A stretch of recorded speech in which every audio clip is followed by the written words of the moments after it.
Good morning. I'm Hassan Giordano, and this is your DMV Daily Dose for Tuesday, March 3rd, 2020. It's currently partly cloudy and 45 degrees in Baltimore. Expect rain starting in the morning, and thunderstorms tonight with mixed conditions for the rest of the day. Today's high will be 60 degrees, and the low will be 44.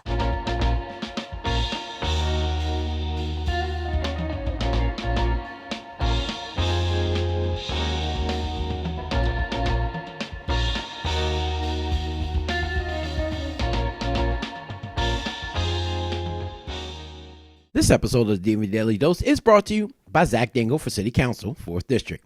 As a licensed social worker and violence prevention advocate, Zach has been helping to reduce crime for over 20 years as owner of Jamook, Inc., a state-certified facility working to change the lives of at-risk youth. And now, Zach wants to represent you as your next councilman to bring accountability and effective representation back to all communities of the 4th District with a hands-on representation approach who is someone people can depend on. For more information on Zach's vision for a safer city, go to www.zachdingle.com. Paid for by friends of Zach Dingle, Tennille Estep, Treasurer. Delegate Jay Walker, a Democrat from Prince George's County, who is facing DUI and DWI charges after being stopped by Charles County Sheriff's Department on Sunday morning, called his arrest unfortunate Monday evening and said that he looks forward to proving his innocence. But Walker has decided to temporarily step away from his leadership position as vice chairman of the House Economic Matters Subcommittee on Alcoholic Beverages. According to the Washington Post, Walker was stopped shortly before 1 a.m. Sunday on Route 301 near the Tinderbox Cigar Lounge. A Sheriff's Department spokeswoman told the newspaper that a patrol car had to take a, quote, evasive actions to avoid being hit by Walker's car as it pulled out of the parking lot. Walker has been a member of the House of Delegates since 2007 and currently serves on the Economic Matters Committee. He has temporarily ceded his position as vice chair of the Alcohol Subcommittee. Walker is 48 years old and a former professional football player who occasionally provides commentary on ESPN. He's married to Prince George's County Councilwoman Monique Anderson Walker. His legal case, Walker is being represented by fellow delegate C.T. Wilson, a Democrat from Charles County, who said that he believes it was an erroneous stop and that Walker will be acquitted. Quote, at the end of the day, I'm a defense attorney. I defend people who've been wrongfully accused each and every day. Why would I stop now? Jay Walker is a friend of mine, and when you have a friend in need, that's when you come to them.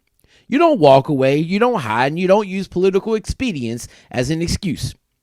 Now, Walker's trial has been scheduled for April 16th. 10 days after the General Assembly session is set to adjourn. The Baltimore Sun's Kevin Rector is reporting on an ongoing audit of Baltimore's water billing system that has identified nearly 800 accounts or addresses that need to be investigated to determine if they are properly paying for water, including 240 locations that may have never been billed, according to a city's administrator. Mayor Bernard C. Jack Young ordered the audit in October after discovering the city had failed for more than a decade to collect a total of $2.3 million for water from the Ritz-Carlton residents, a development of nearly 200 condominiums near Federal Hill. After the audit was announced, dozens of additional businesses contacted the city to report issues with their bills, officials have said. In addition to the 240 locations that potentially never have received a bill, Cheryl Goldstein, Young's chief of operations, says that the city has identified another 310 locations that have accounts but might not have been getting properly billed, and another 215 that may have stopped getting billed properly or at all after the city switched over to its automated UMAX billing system in 2016. About 60% of the flagged accounts and locations are connected with commercial entities, with the rest being residential. Goldstein said the city has confirmed 4 commercial entities that it's never billed for water consumption, but she declined to identify those other than the Ritz-Carlton. She would also not say about those companies and what they owe. This has led to a bunch of criticism coming from political opponents and advocates across the city alike. Some who are criticizing the audit process, while others are pointing to the Baltimore Brew's initial reporting on this and the fact that multiple members of the Young administration said offline that they're withholding the full audit results from being revealed to the public until after the April 28th mayoral primaries in order to protect the chances of Young winning in the mayoral contest. But even Young's East Baltimore colleague, former Baltimore City Councilman Carl Stokes, is questioning the audit and water billing process, something that he has championed when he was on the Baltimore City Council.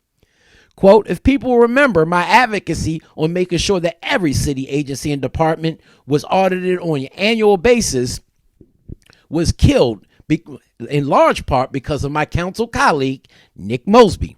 And at the time, Mayor Stephanie Rawlins Blake, even after Mosby had given me his word 5 minutes before the vote that he was with me.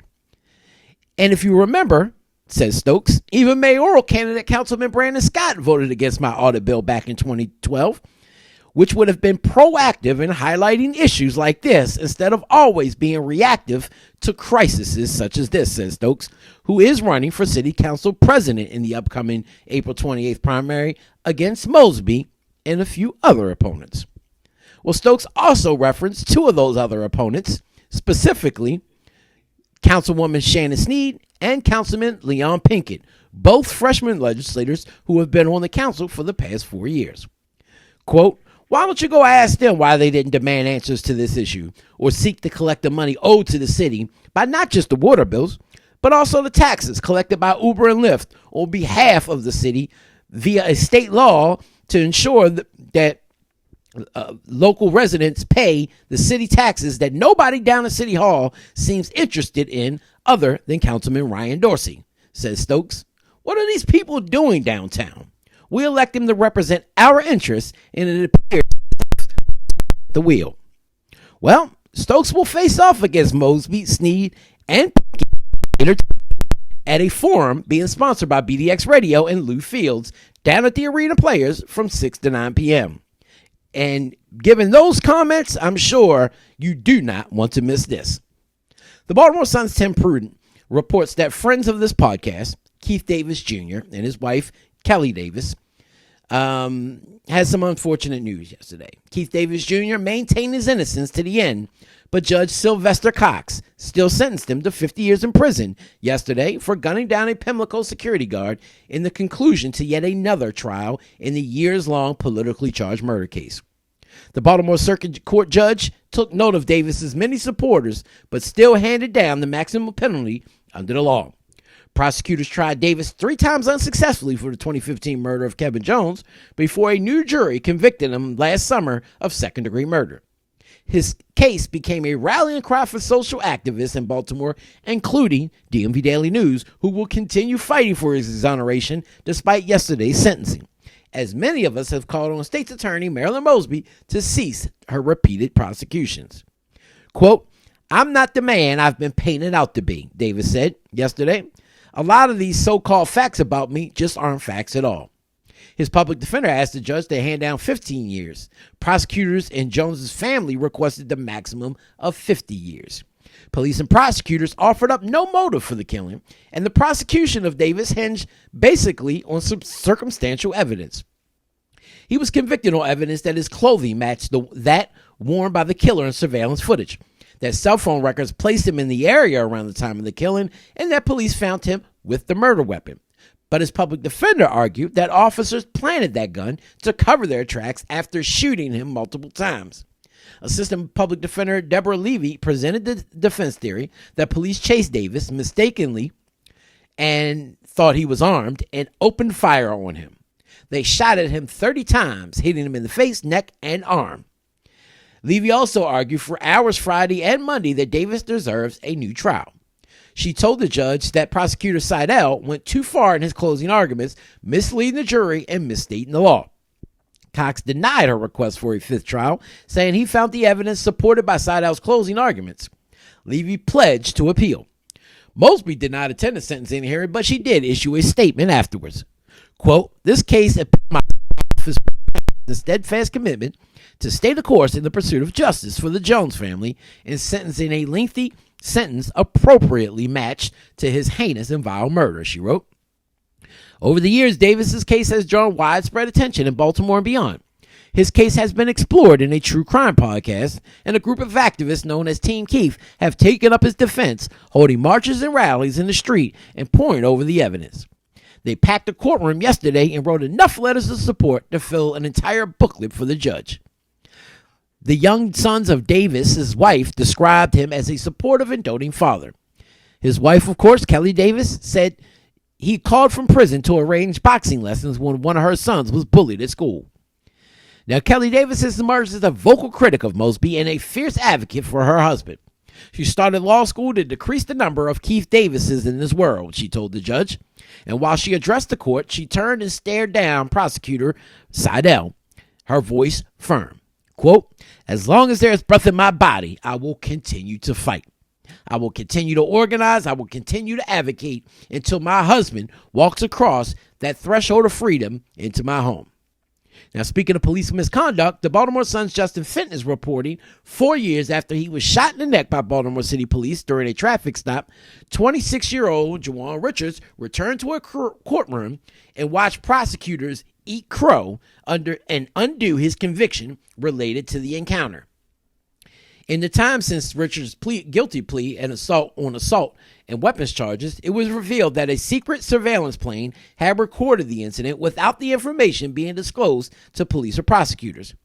The footage appeared to corroborate everyone's moments, but raised additional questions that would take shape after the officers involved were accused of misconduct.